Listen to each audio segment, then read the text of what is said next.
Assalamualaikum warahmatullahi wabarakatuh. Perkenalkan, nama saya Umi Habibah, mata kuliah Fikih Muamalah kelas C. Di sini saya akan mereview kembali materi-materi mata kuliah Fikih Muamalah pada pertemuan 1 semester ini. Langsung saja. Materi yang pertama yaitu Fikih Muamalah dan segala ruang lingkupnya. Fikih adalah pengetahuan atau pemahaman tentang hukum-hukum syara' yang berhubungan dengan amaliyah manusia berdasarkan atas dalil-dalil yang jelas dan terperinci. Jenis-jenis fikih ada yang pertama yaitu ibadah, muamalah, munakahah, siyamah, jinayah, dan lain-lain. Berikutnya, fikih muamalah ialah hukum syariah yang berkaitan dengan transaksi manusia mengenai jual beli, gadai, perdagangan, pertanian, sewa menyewa, perkongsian, perkawinan, menyusun talak, iddah, hibah, dan hadiah.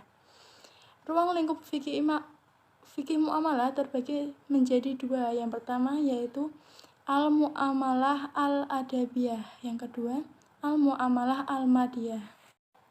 Lanjut ke materi bab 2 yaitu pengertian amwal dan segala ruang lingkupnya.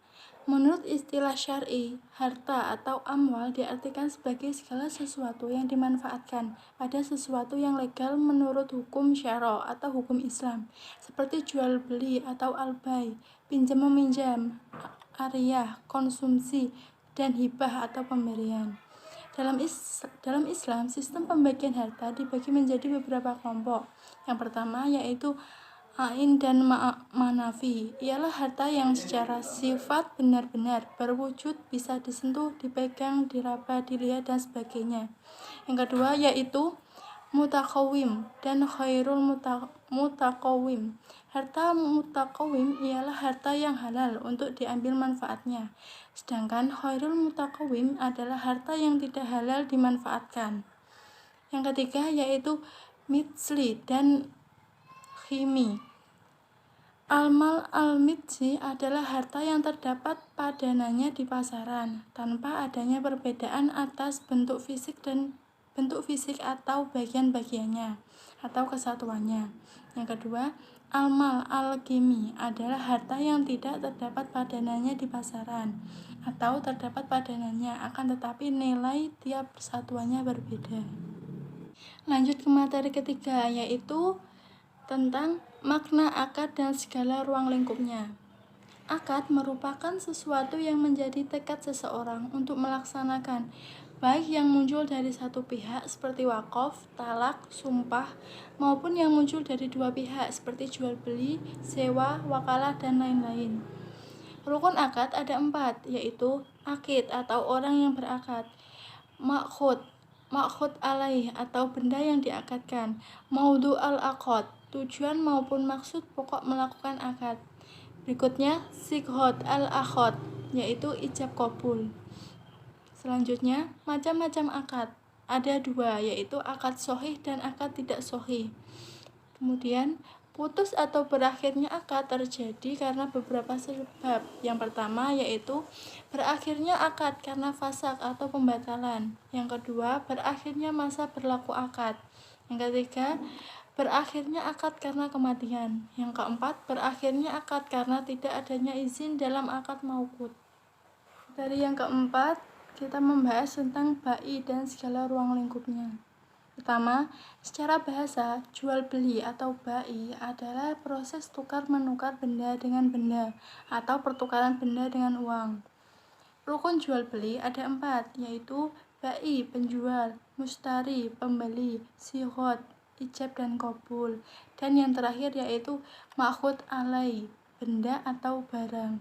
Kemudian syarat sah akad ada 2, yang pertama yaitu syarat umum dan syarat khusus. Yang selanjutnya bentuk-bentuk jual beli atau bai, yaitu yang pertama jual beli yang sah dan jual beli yang batil. Materi yang kelima yaitu ijarah dan ujroh serta segala ruang lingkupnya. Ijarah merupakan salah satu bentuk kegiatan muamalah dalam memenuhi keperluan hidup manusia, seperti sewa menyewa, kontrak atau menjual jasa perhotelan dan lain-lain. Rukun ijroh yaitu dua orang yang berakad, sigot atau ijab kabul, ujroh, uang sewa atau upah, dan manfaat. Kemudian ijroh terbagi menjadi dua macam. Yang pertama yaitu ijaroh atas manfaat yang disebut juga dengan sewa menyewa. Yang kedua ijaroh atas pekerjaan atau jasa disebut juga dengan upah mengupah. Kemudian berakhirnya ijroh. Yang pertama objek hilang atau musnah seperti rumah terbakar atau baju yang dijahitkan hilang. Yang kedua, tenggang waktu yang disepakati dalam akad ijarah telah berakhir. Yang ketiga, menurut ulama Hanafiyah, wafatnya salah seorang yang berakad. Ujroh di dalam kamus perbankan syariah, yakni imbalan yang diberikan atau yang diminta atas suatu pekerjaan yang dilakukan. Berakhirnya ijroh ada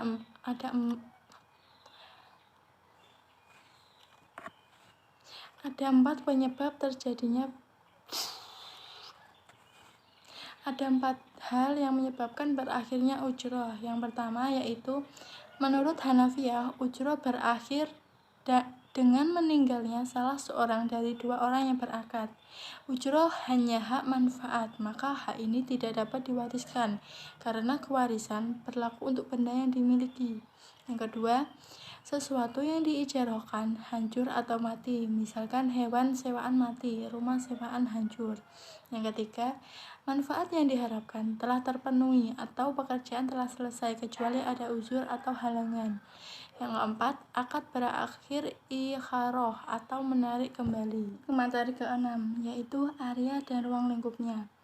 Menurut etimologis, al-ariyah berarti sesuatu yang dipinjam, pergi dan kembali atau beredar. Dasar hukum ariyah yang pertama adalah Al-Quran, yaitu Quran Surat Al-Ma'idah, yang artinya, dan tolong menolonglah kamu dalam mengerjakan kebaikan dan takwa, dan janganlah tolong menolong dalam berbuat dosa dan permusuhan, maka bertakwalah kamu kepada Allah, sesungguhnya Allah amat berat siksanya. Rukun dan syarat ariyah sebagai berikut. Yang pertama, adanya pihak yang meminjamkan. Kedua, adanya pihak yang dipinjamkan. Ketiga, adanya objek atau barang yang dipinjamkan. Yang keempat, terjadinya akad pinjam-meminjam. Lanjut materi ketujuh, yaitu horot dan ruang lingkupnya. Definisi hod menurut ulama Malikiyah adalah suatu penyerahan harta kepada orang lain yang tidak disertai iwad atau imbalan atau tambahan dalam pengembaliannya.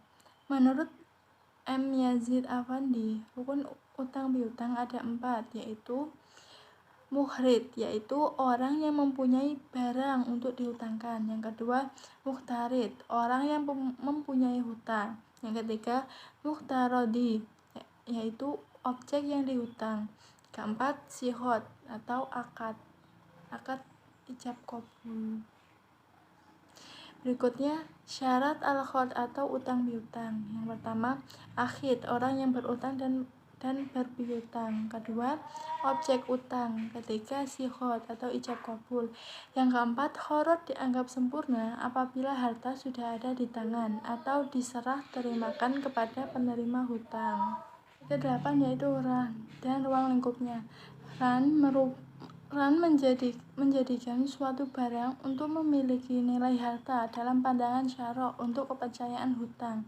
Syarat ran yaitu berakal, balik, orang yang melakukan penggadaian ada pada saat akad, al-murtahin atau wakilnya ada untuk mengambil barang.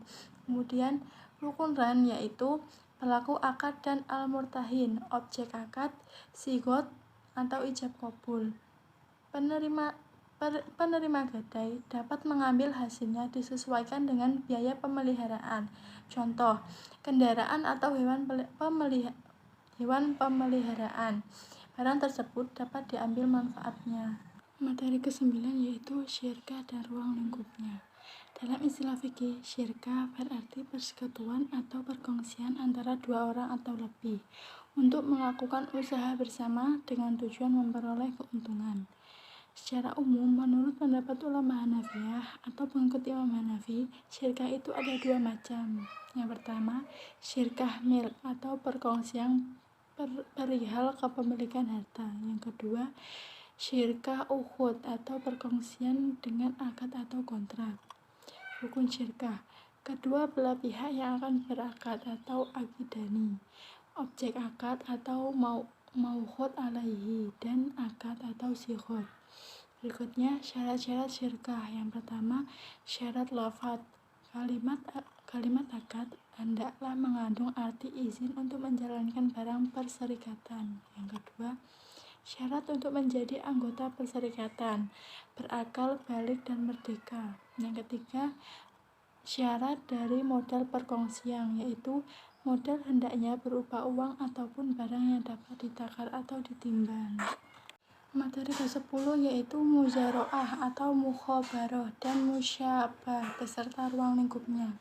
Secara istilah, muzaroah adalah akad kerjasama dalam pengolahan tanah pertanian atau perkebunan antara pemilik tanah dan penggarap dengan pembagian hasil sesuai kesepakatan kedua pihak. Rukun muzaroah adanya pemilik tanah, adanya petani penggarap, benih dan lahan dari pemilik, adanya kesepakatan kedua belah pihak, ganti modal dari penggarap yang berasal dari hasil untung pengerjaan lahan. Berikutnya, syarat muzaroah. Yang pertama, akidain harus berakal. Kedua, adanya penentuan macam tanaman yang akan ditanam. Ketiga, perolehan bagi hasil harus disebutkan jumlahnya atau presentasinya. Hasil adalah milik bersama. Keempat, lokasi dan batas tanah jelas. Yang kelima, alat-alat dalam bercocok tanam. Kemudian, mukhabarah merupakan mengelola tanah di atas sesuatu yang dihasilkan dan benihnya berasal dari petani penggarap. Rukun mukhabarah. Yang pertama, pemilik tanah, sawah, ladang, atau kebun. Yang kedua, petani atau yang mengerjakan tanah. Yang ketiga, tanah yang akan dikerjakan. Yang keempat, ijab dan qabul secara lisan. Syarat mukhabarah. Yang pertama, pemilik tanah dan penggarap harus balik dan berakal. Yang kedua, benih yang ditanam harus jelas dan menghasilkan. Yang ketiga, lahan merupakan lahan yang menghasilkan, jelas batasnya serta diserahkan sepenuhnya kepada penggarap. Yang keempat, pembagian hasil dan jangka waktu harus jelas, seperti masa tanam dan panen biasa. Kemudian, musyakhoh adalah bentuk yang lebih sederhana dari muzaroah, di mana si penggarap hanya bertanggung jawab atas penyiraman dan pemeliharaan sebagai imbalan. Si penggarap berhak atas nisbah tertentu dari hasil panen. Rukun-rukun musyakhoh. Yang pertama, dua orang yang akad atau al-akidani. Yang kedua, objek musyakhoh. Yang ketiga, buah. Yang keempat, pekerjaan. Yang kelima, syihot atau ijab qabul.